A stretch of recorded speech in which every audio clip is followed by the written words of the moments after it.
ॐ नमः सिद्धेभ्यः। ॐ नमः सिद्धेभ्यः।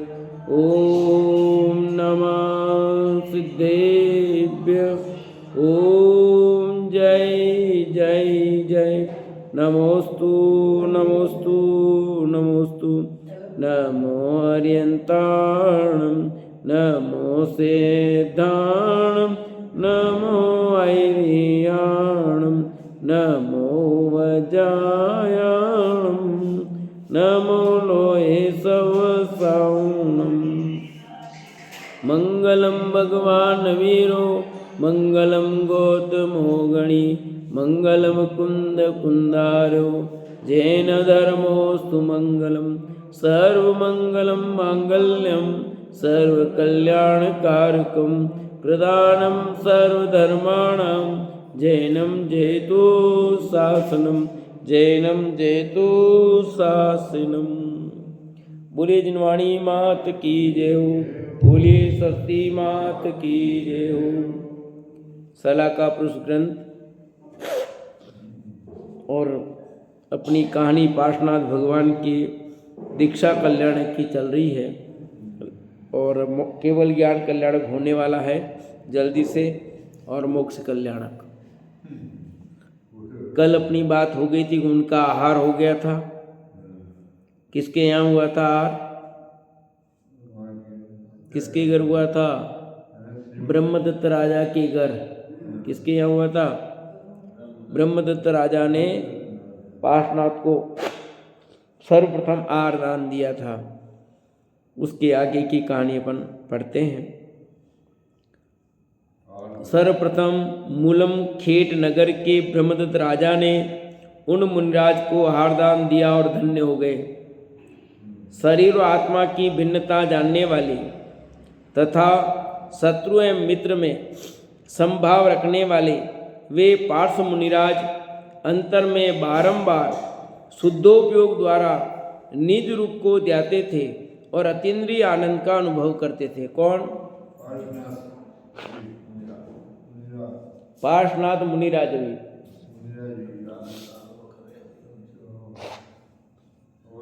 कि प्रति समय शरीर और आत्मा की भिन्नता का अनुभव कर रहे थे।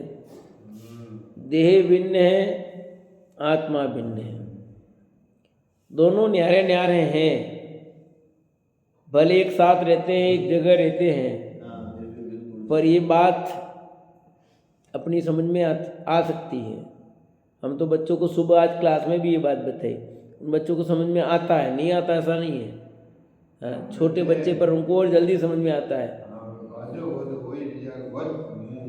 कि शरीर आत्मा दोनों भिन्न भिन्न हैं। और हम सुनते सुनते भले कह देते पर अंदर में अनुभव नहीं कर रहे हैं कि देव और आत्मा वास्तव में भिन्न भिन्न है। ये भिन्नता का अनुभव होना चाहिए। भले एक स्थान पर रहते हैं, एक साथ रहते हैं, उसमें कोई ऐतराज नहीं है, पर वो बिल्कुल भिन्न है। दूध और पानी दोनों एक साथ दिखाई देते हैं, पर दूध और पानी दोनों कैसे हैं? न्यारे न्यारे हैं।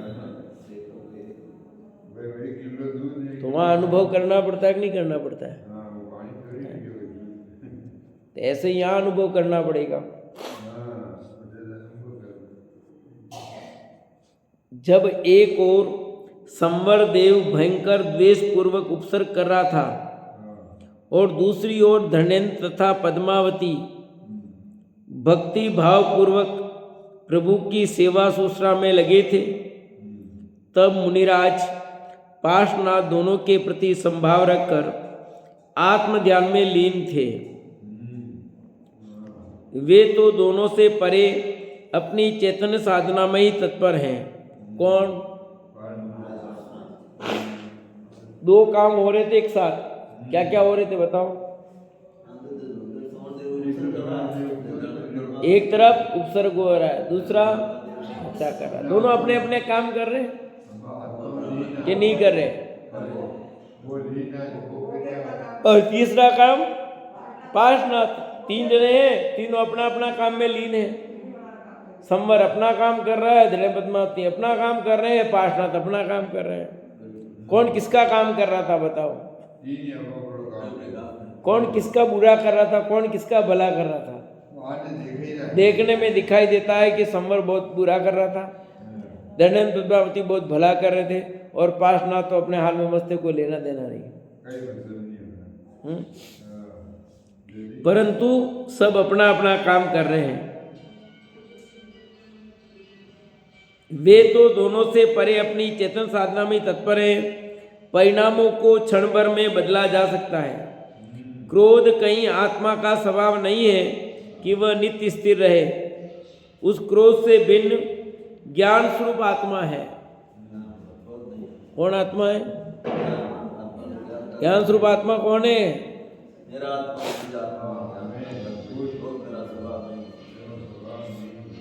उपसर्ग के समय मुनिराज पार्श्वनाथ ने भी कमठ के जीव पर क्रोध नहीं किया। उपसर्ग के समय मुनिराज पार्श्वनाथ ने भी कमठ पर उपसर्ग, अभी कमठ का है, अभी तो वो संवर नाम का देव है।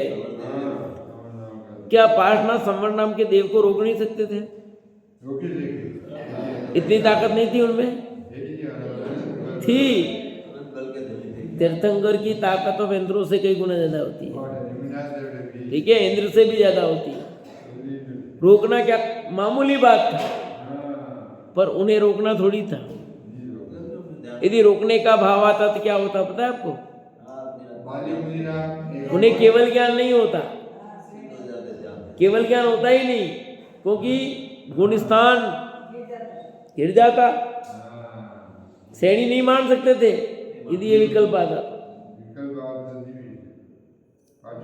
अरे अब तो तीर्थंकर बनने वाले हैं, तीर्थंकर नहीं बन रहे थे पूर्व में भी, उससे बदला लेने का भाव नहीं आया उनको तो। जब उनकी लुगाई ले ली तब भी उन्होंने उस पर क्रोध नहीं किया। वो तो 7 पहलों की काम है। सगे भाई, सगे भाई ने अपनी भाभी के साथ मनोता दुर्व्यवहार किया, तब भी उन्होंने।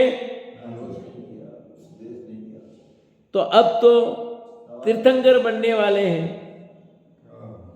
प्रश्न नहीं उठता है। कर्म की निर्जरा तो ऐसे ही होगी भैया।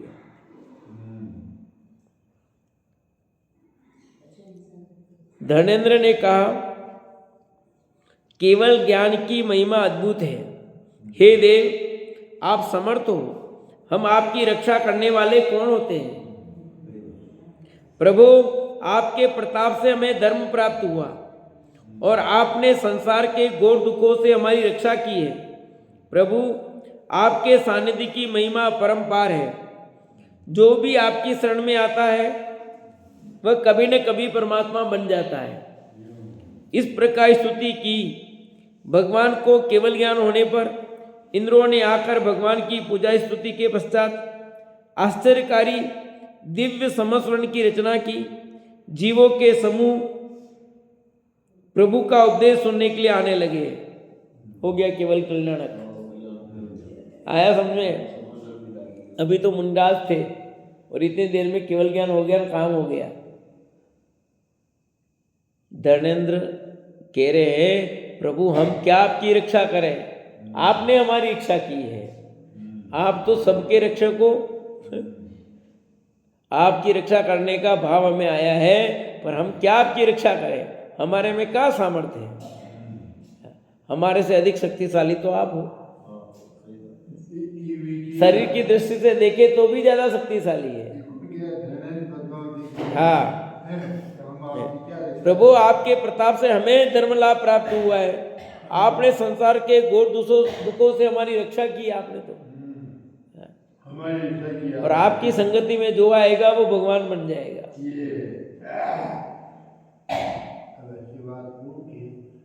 कि भाई क्या कह रहे हो? जिनकी त्रिलोक के नाथ पार्श्वनाथ की रक्षा करने का उनको एक विकल्प आया। कोई भी अपना उपकार करता है तो उपकार करने का भाव आता है? पर क्या करे, क्या कमी? कोई व्यक्ति बहुत बड़ा सामर्थ्यवान होता है फिर भी कभी कुछ हो जाए, भाई कोई जरूरत हो तो कोई काम मत बताना। वैसे तो आप फिर भी, हम छोटे हैं फिर भी कहते नहीं कहते, जानते हैं उनके पास बहुत सुविधा है, सब कुछ है, फिर भी अपने को विकल्प आता है कि हमारे ऊपर उपकार किया है या हमारा कोई है, तो अपन कहते हैं, अपन जानते हैं कि जरूरत नहीं है ये तो सब तरह से। ऐसे वो भी जानते थे, नहीं जानते थे क्या? क्योंकि जब हम नहीं आए तो उसके पहले जब पत्थर बरसते तब क्या हो रहा था? उन पे गिरे थे क्या? हाँ, उनका क्या हुआ था? वो तो बाद में आए ना, पहले तो आए नहीं, तो पहले तो गिरा दिया, उसका क्या हुआ? ये तो अपने विकल्प की पूर्ति की है, अपने राग की पूर्ति है। और आता है कोई भी उपकार करता है तो उसके उपकार के प्रति अपनी सद्भावना का भाव आता है, उसमें कोई दोहराई नहीं है। दयानंद पद्मावती को रक्षा करने का भाव आया तो कोई गलत बात नहीं है, आया तो कोई बुरी बात नहीं, पर वे क्या करें उनकी रक्षा है। और वे स्वयं कह रहे हैं हम आपकी क्या रक्षा करें प्रभु, आप तो हमसे भी अधिक शक्तिशाली हो। शारीरिक दृष्टि से बात करें तो हमसे ज़्यादा शक्ति है, आत्मिक रूप से भी आप ज़्यादा शक्तिशाली हो, हर दृष्टि से आप तो पूर्ण हो। पर अब देखो संवद नाम के देव को भी विकल्प क्यों आया है? उसको विकल्प आ गया, बराबर बराबर बेर चल रहा है, भाव निकालने का निकालने का निकालने का।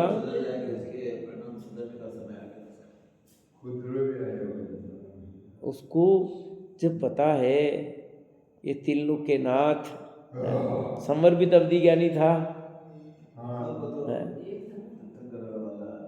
परंतु उसे भी उन पर पत्थर बरसाने के भाव आए, जबकि उनका गर्भ कल्याणक हो गया था, जन्म कल्याणक, दीक्षा कल्याणक हुआ तब तो पता ही है, चलो गर्भ जन्म का नहीं पता, पर दीक्षा कल्याणक के समय तो पता है संवर देव को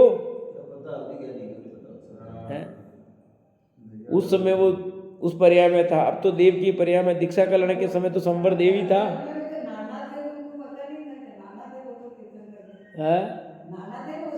हाँ तो पर अरे अब तो देव बन गए, दो कल्याणक के समय देव नहीं थे और नाना था ये तो नाना थे तो ही पता, क्योंकि गर्भ कल्याणक मनाया है, जन्म कल्याणक मनाया है। अब दीक्षा कल्याणक में तो देव तो पता ही है, नाना था तो विरोध वो तो वहां गए थे लोग, बात कहानी पूरी। अब संवर कुमार का देव बन गए, तब भी उसको विकल्प आया है। कैसी गजब की परिणति है, जिसकी सेवा में इंद्र हाजिर होते हैं, 100 इंद्र जिनकी, उसके बावजूद भी उस हल्के जाति के संवर जाति के देव को विकल्प आ गया और बरसा ही दिए पत्थर। क्यों बरसा होंगे? ये भी कर्मों की निर्जरा है। अरे पार्शनाथ के कर्मों की निर्जरा कैसे होती? यदि वो नहीं बरसाता तो उनके कर्मों की निर्जरा नहीं होती, और निर्जरा नहीं होती तो केवल ज्ञान नहीं होता। उपसर्ग के काल में तो केवल ज्ञान हुआ ना नेमिनाथ को। पार्शनाथ की बात चल रही है, नेमिनाथ की कहाँ बात चल रही है?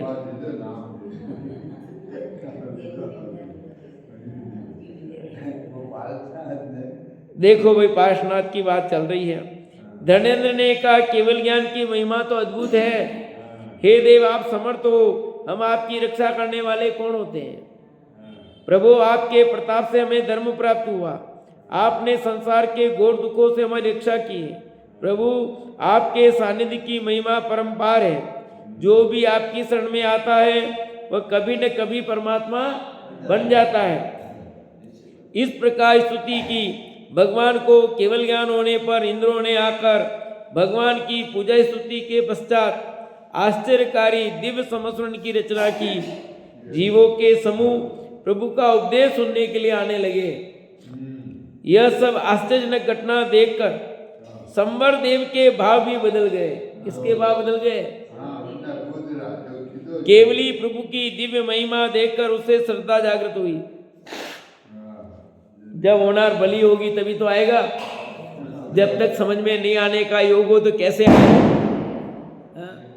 सगा भाई था तब भी बेर बना रहा, पर अब काल अब पक्का है उसके, अब उपादान की योग्यता अब पक्की है। इतने बहुत तक तो उसे बेर लेने का परिणाम था। यह सब आश्चर्यजनक घटना देखकर संवरदेव के भाव भी बदल गए। केवली प्रभु की दिव्य महिमा देखकर उसे भी श्रद्धा जागृत हुई। क्रोध एकदम शांत हो गया और पश्चाताप से बारंबार प्रभु के समक्ष क्षमा याचना करने लगा। अब करे नहीं करे क्या करे है? अब तो कुछ कर ही नहीं सकता था, जितना बेर लेना था ले लिया। अब अरंत बन गए, अरंत बनने पर कोई शत्रु नहीं रहता है। अब बेर लेगा तो कैसे लेगा, और अगला भव है नहीं इनका जो बेर लेगा। ये तो अंतिम भव है ना, तो इस अंतिम भव के बाद कहाँ बेर ले सकेगा। अब बदलने के अलावा कोई उपाय भी नहीं इसके पास। सब खत्म हो गया, हिसाब चुकता हो गया यहीं पर। जब लेन देन पूरा हुए बगैर आपको मोक्ष नहीं होगा। सभी कर्म खिराने पड़ेंगे, पूरे के पूरे जितने बांधे वे खिरेंगे तो ही मोक्ष होगा। थोड़ा सा भी कर्म रह गया तो मोक्ष नहीं होगा।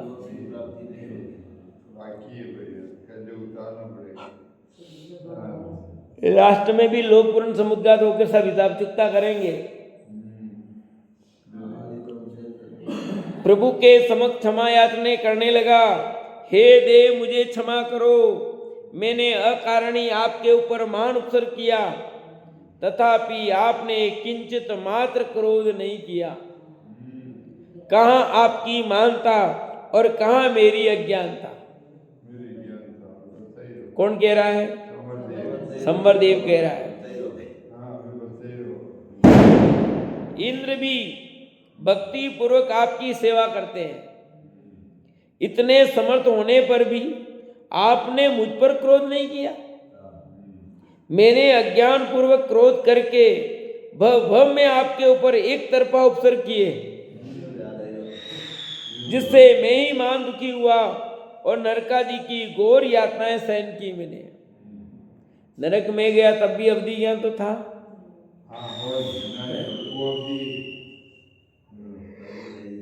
उस समय भी विकल्प नहीं आया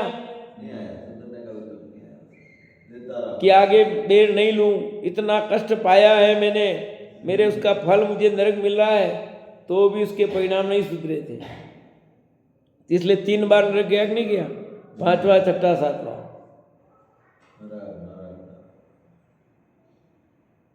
प्रभु अंत में क्रोध पर क्षमा की विजय हुई। किसकी विजय हुई?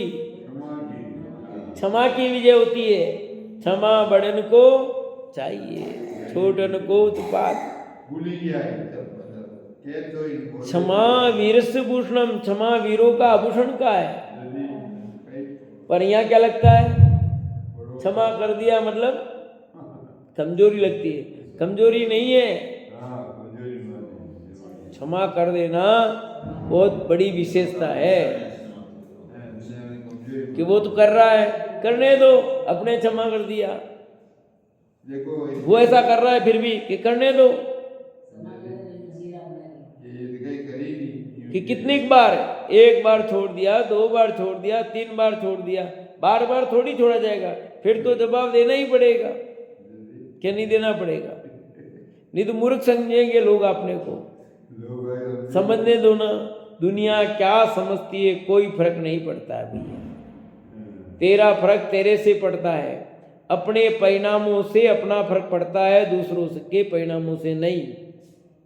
आपको बताया था मैंने, बहुत पहले ही बात लिखी थी और सुनाई थी। दूसरा मेरे बारे में क्या सोचता है, इससे मेरी गति अगति नहीं होती।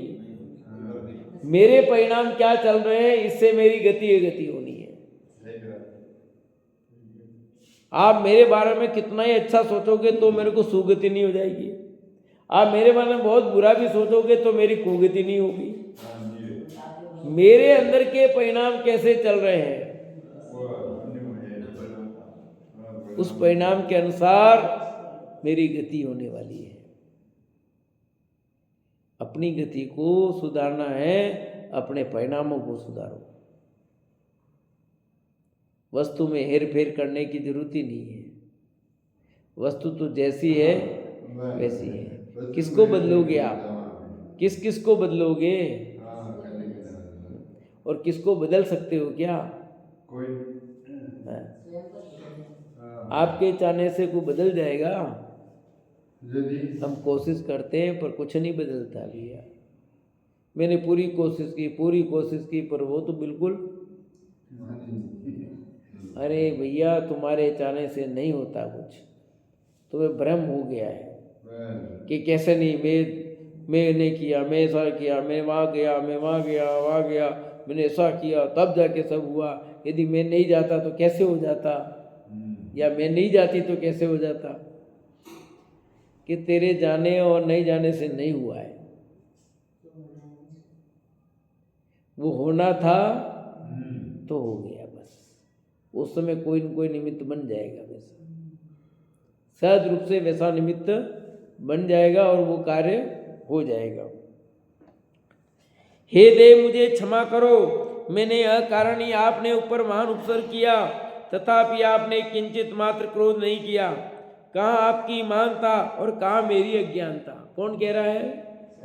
समझे। कहाँ तो आपकी महानता और कहाँ मेरी अज्ञानता, क्योंकि जो भी किया अज्ञानता वश किया है।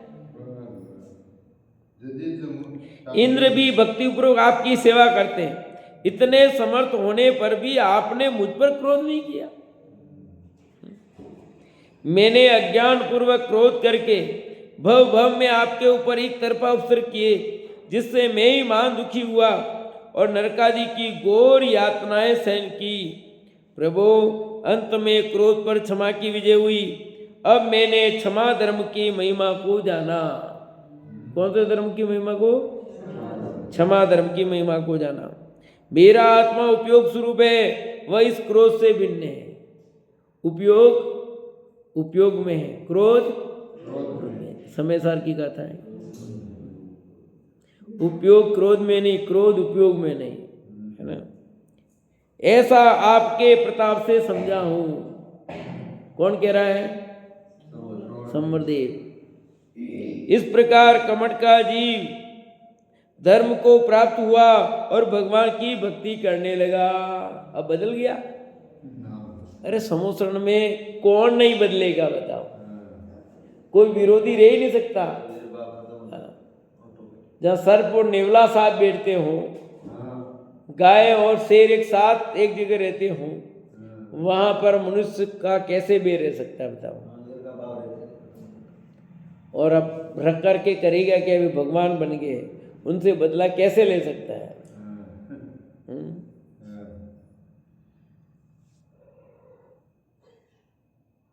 लेने की गुंजाइश ही नहीं। कोई भी जीव कभी भी, इतने आपने पुराण पढ़े होंगे, कभी आपने पढ़ा कि किसी तीर्थंकर पर उपसर्ग हुआ हो, भगवान पर उपसर्ग हुआ हो?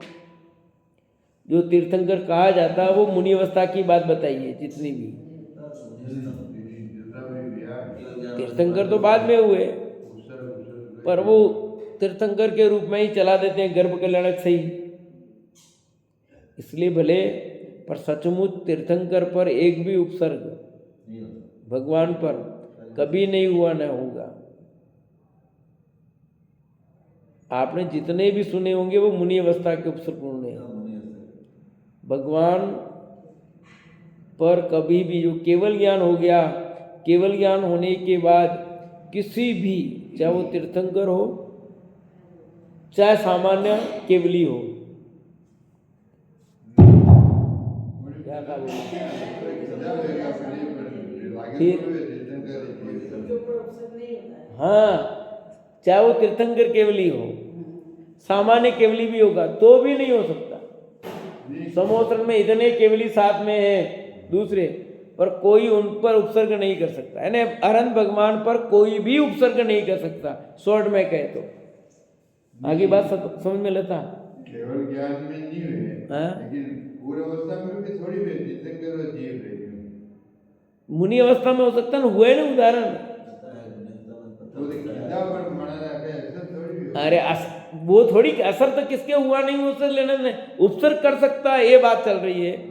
आप उस असर क्या नहीं हुआ उससे पहले कह दिया, बात क्या चल रही है और बात कहाँ चले जाते हो। ये देखो अपन ये कह रहे हैं कि कोई भी मुनि अवस्था में तो उपसर्ग कर सकता है, पर भगवान बनने पर उपसर्ग नहीं होगा, चाहे वो तीर्थंकर हो चाहे सामान्य केवली हो, कोई भी भगवान होगा, ऐसा बताना अपने को ही हो।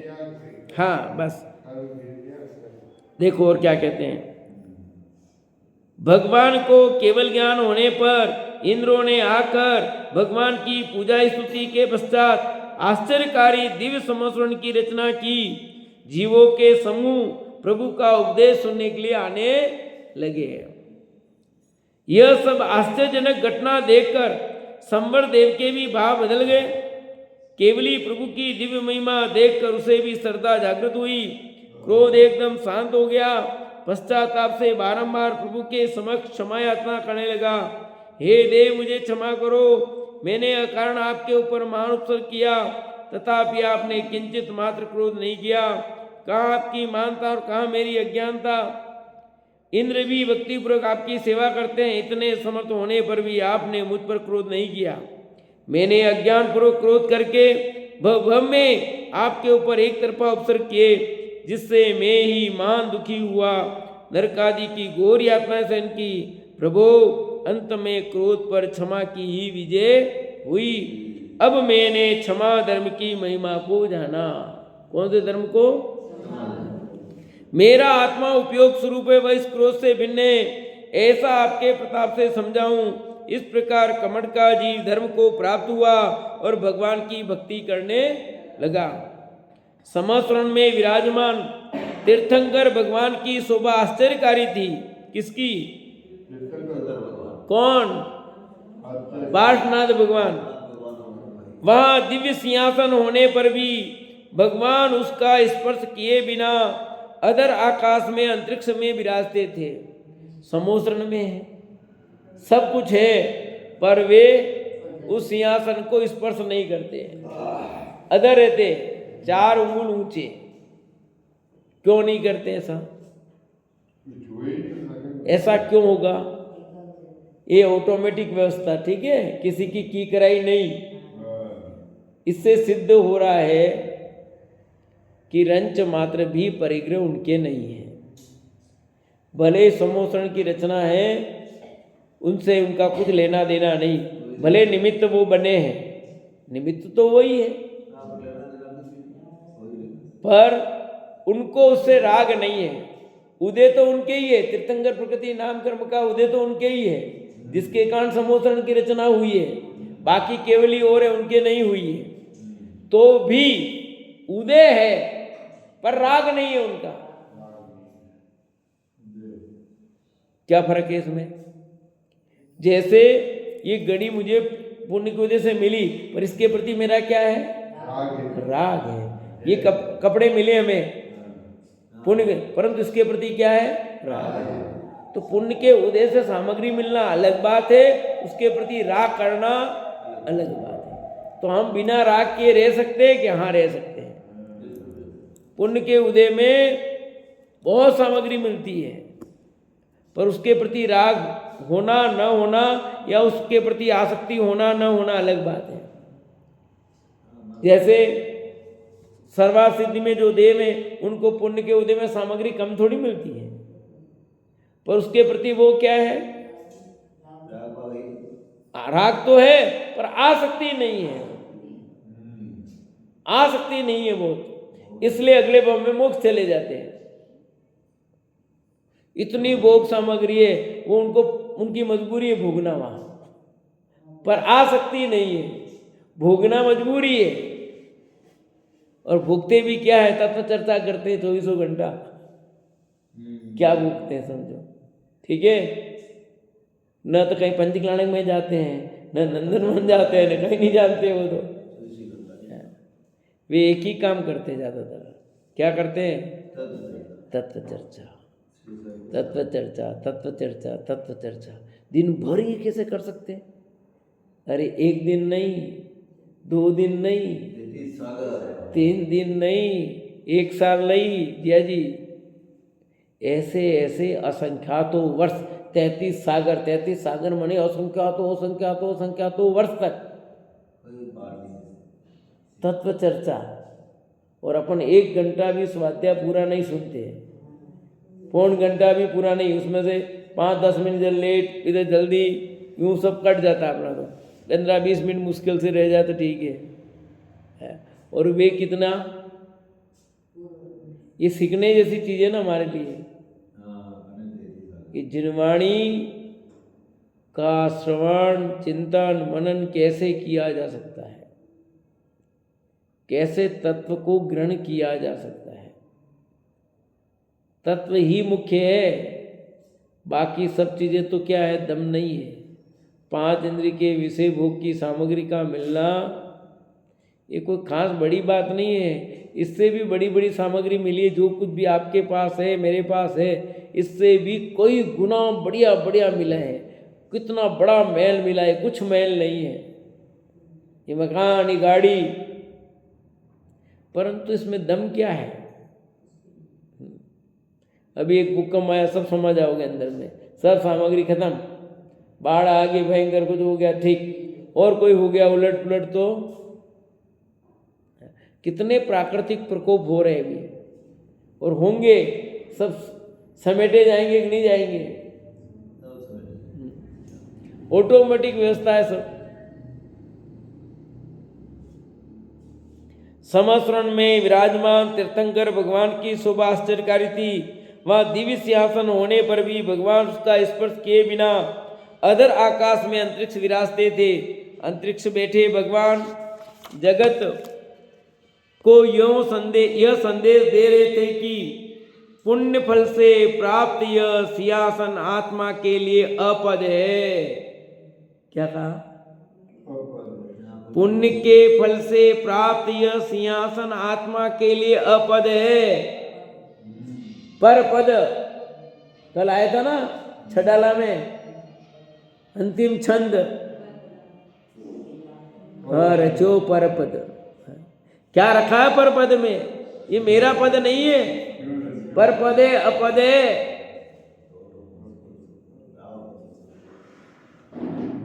याद है पंक्तियां? वो तो लास्ट शब्द है, यह रचो। क्या लिखा? ये पुण्य के फल से प्राप्त यह सिंहासन आत्मा के लिए अपद है। पद तो ये नहीं है, पर पद है, अपद है, कोई मतलब नहीं है इससे। स्फटिक के 3 छत्र प्रभु के रत्नत्रय के प्रतीक थे। 3 छत्र है ना सबके, अपन ने भी लगाए 3 छत्र, किसके प्रतीक है? रत्नत्रय के। अच्छा, जिससे पूछो वो बताना। छत्र ऊपर सबसे बड़ा, उससे छोटा, उससे छोटा, ऐसे होता है कि नीचे बड़ा, फिर उससे छोटा, फिर उससे छोटा, कैसे होता बताओ? देखिए आप बताओ।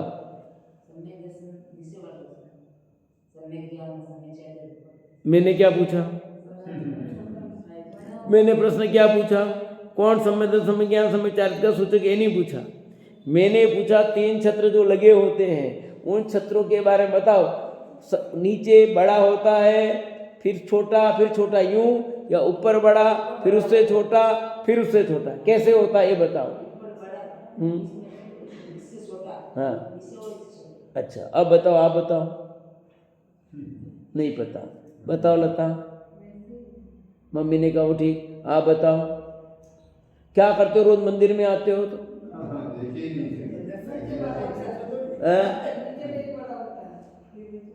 मंदिर में जाते हो, दर्शन किए हो तो छत्र देखेंगे नहीं? 3 छत्र कैसे लगे होते हैं?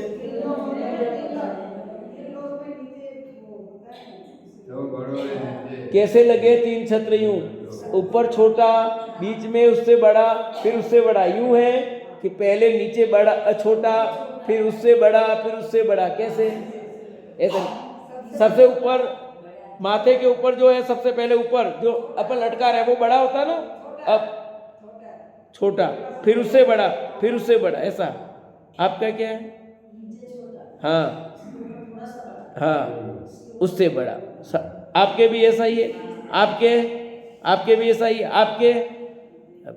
अब देख लो काक्षा, क्या हाल है आपके। आप लोग ढंग से देखो, दर्शन करो भगवान के।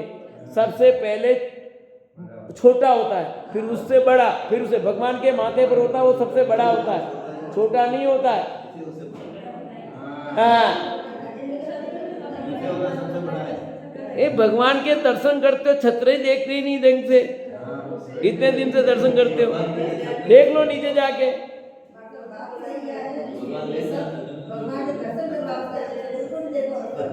हाँ नहीं, आप मानो, सब मानो, हम भगवान के दर्शन करते आते, छत्र देखने थोड़ी आते। सही बात है, धन्य धन्य। छत्र चढ़ाए तो है कि नहीं, ये हमारे हाल है। अरे ये बात सबको गड़बड़ है, सब लोग नहीं समझ, सब ये समझते ऊपर बड़ा फिर उससे छोटा फिर उससे, गलत है। भगवान के ऊपर होता है वो सबसे बड़ा, फिर बीच वाला उससे छोटा, फिर उससे छोटा ऊपर वाला, ये क्रम है। ठीक है। तो स्फटिक के 3 छत्र प्रभु के रत्नत्रय के प्रतीक थे। वो स्फटिक के होते हैं। किसके होते हैं? स्फटिक के। प्रभु के मुख का प्रभा मंडल भले ही सूर्य चंद्र से अधिक देदीप्यमान था, परंतु उनके केवल ज्ञान के तेज का तो सम्यक दृष्टियों को ही अनुभव होता था। हाँ, कहाँ रह के ढोलते यूं, अदर ही रहते। वो तो वैसे अदर रहते हैं, उनको कोई दिक्कत ही नहीं है। देवों का वैकृतिक शरीर है, उनको खड़े रहने के लिए जगह चाहिए, ऐसा तो है ही नहीं कहीं, सब अधर रहते हैं। भगवान खुद ही अधर है, अधर नहीं है, अधर है। नहीं कह रहा हूं ये तो अधर है। अरे अधर मतलब वो वाला अधर नहीं, भगवान अधर है मतलब किस पर आधार लिए हुए नहीं है यूं। हाँ, नहीं तो भगवान को अधर, ये तो आदमी अधर है। हाँ, तो भगवान तो बिना किसी सारे के है, बिना अधर के है। भगवान के समूह शरण में 10 प्रकार की भोग सामग्री प्रदान करने वाले कल्प वृक्षों को देखकर सम्यक दृष्टि जीव प्रभावित नहीं होते थे। कुछ समूह शरण में 10 प्रकार के कल्प वृक्ष होते हैं, उससे अज्ञानी प्रभावित होते हैं, ज्ञानी उससे प्रभावित, क्योंकि उन्हें तो भगवान दिखाई दे रहे थे, उनको भगवान दिखाई देते हैं, भगवान की वाणी सुनाई देती है। अज्ञानियों को क्या दिखाई देता है? अलग। इसलिए आप सब ज्ञानी थे, इसलिए 3 छत्र देखे नहीं, देखे तो थे तभी तो कह रहे बड़ा छोटा यूं, नहीं देखे होते तो कैसे कहते आप, पर सही ढंग से नहीं देखे। आप ये जो बात कह रहे हो गलत, नहीं तो फिर क्या ही क्यों, पहले बड़ा होता है फिर छोटा होता है फिर छोटा, ऐसा काय क्यों? देखा तो है छत्रों को, पर आपने सही ढंग से निर्णय नहीं किया, ध्यान नहीं लगाया। भगवान के समूह शरण में 10 प्रकार की भोग सामग्री प्रदान करने वाले कल्प वृक्षों को देखकर सम्यक दृष्टि जीव प्रभावित नहीं होते थे, क्योंकि यह कल्प वृक्ष तो मात्र भोग सामग्री देने वाले होते हैं।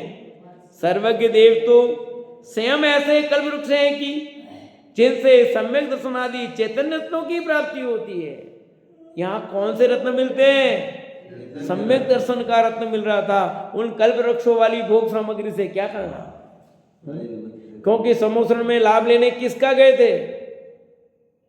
भगवान की दिव्यधनी का, सम्यक सम्यक ज्ञान सम्यक 4 रत्न को प्राप्त करने के लिए गए थे। समोसरण में वे ही जाते हैं जिनको उसकी लालसा हो, बाकी लोग तो समोसरण के जो दूसरे उनमें उलझते हैं। भव्य जीवों का ही प्रवेश होता है, अभव्य जीवों का प्रवेश उस 12 कोटों में नहीं होता। जो भगवान के समोसरण में गया है, उस कोटे में गया है, वह गारंटी से भव्य मुक्त जाएगा। भव कुछ कम ज्यादा हो सकते हैं, परंतु जाएगा मोक्ष, ये पक्का है। दूरान-दूर भव्य भी नहीं जाते उसमें। तो आप समोसरण में जाके आए, इसका मतलब आप भव्य है, यही कहलाना था मुझे। अभव्य जीवों का समोसरण में प्रवेश नहीं होता, और समोसरण का ही रूप है। फिर भी फर्क तो पड़ता ही है, कितना भी करो। देखो समोसरण में कोई भी कुर्सी पर नहीं बैठता, कोई लूला नहीं होता, किसी के चश्मा नहीं लगता, ठीक है, कोई बेरा नहीं होता, गूंगा नहीं होता, कोई नींद नहीं निकालता, कोई लेट लतीफ नहीं आता, कोई सोता नहीं। हाँ, पर यहाँ पर तो सब होता है,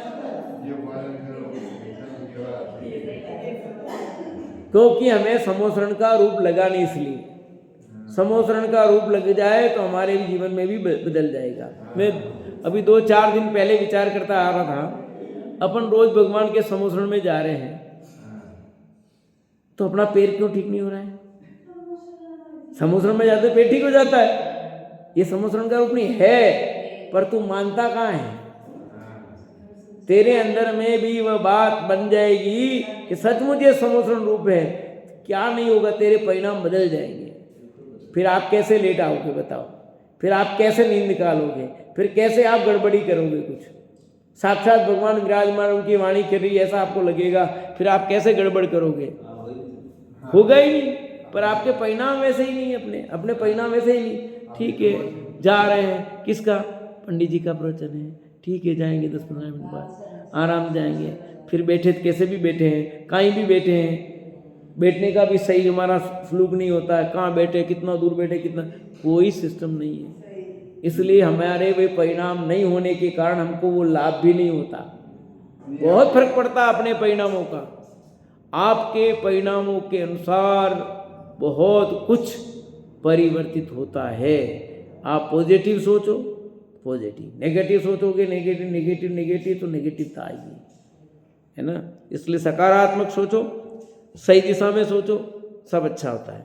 नहीं आप ये समोसरण माना, हाँ, मुझे बात करा कह दिया ना सब इनडायरेक्ट। भगवान के समोसरण की बात चल रही है। यह कल्प वृक्ष तो मात्र भोग सामग्री देने वाले होते हैं। सर्वज्ञ देव तो स्वयं ऐसे कल्प वृक्ष हैं जिनसे सम्यक दर्शन आदि चेतन रत्नों की प्राप्ति होती है। श्री पार्श्वनाथ तीर्थंकर ने 70 वर्ष तक, कितने 70 वर्ष तक देश देशांतर में विहार किया और अंत में समेत गिरी पर पधारे। अब उन्हें मुख जाने में 1 माह शेष था, इसलिए उनकी वाणी एवं विहार आदि की क्रियाएं थम गई। पार्श प्रभु सम्मेद शिखर की सर्वोच्च टोक पर ध्यानस्थ खड़े थे। वहां से शरीर छोड़कर अशरीरी हुए इंद्रों ने भी प्रभु का मोक्ष कल्याणक मनाया। भगवान श्रावण शुक्ला सप्तमी के दिन मोक्ष पधारे थे, इसलिए इसे मोक्ष सप्तमी कहा जाता है। किसको मोक्ष सप्तमी कहते हैं? श्रावण शुक्ला सप्तमी को। इस दिन उपवास करते हैं बहुत लोग, करते हैं नहीं करते हैं? मोक्ष सप्तमी का उपवास है मेरे, करते हैं? किसने किसने किया? आपने किया, आपने किया, आपने किया, आपने किया। हमारे इधर किसी ने नहीं किया। नहीं किया तो करना चाहिए। हाँ ठीक है। श्रावण शुक्ला सप्तमी के दिन भगवान पार्श्वनाथ मोक्ष चले गए। बोलिए भगवान पार्श्वनाथ की जय हो। एक कोटेशन है, इसमें पढ़ लेते हैं। जहां स्वपर के भेद ज्ञान से शून्य अज्ञानी मरण काल में अत्यंत संक्लेश में परिणामों से नरकादि गतियों में जाकर असीम दुख भोगता है, वहीं ज्ञानी मरण काल में वस्तु स्वरूप के चिंतन से साम्य भाव पूर्वक देह विसर्जित करके मरण को समाधि मरण में एवं मृत्यु को मौसम में परिणत कर उच्च गति प्राप्त करता है। ठीक है। इस प्रकार ये भगवान पार्श्वनाथ की कथा पूरी हुई। अब अंतिम तीर्थंकर भगवान महावीर स्वामी की कथा कल प्रारंभ करेंगे। आज यही विराम लेते हैं।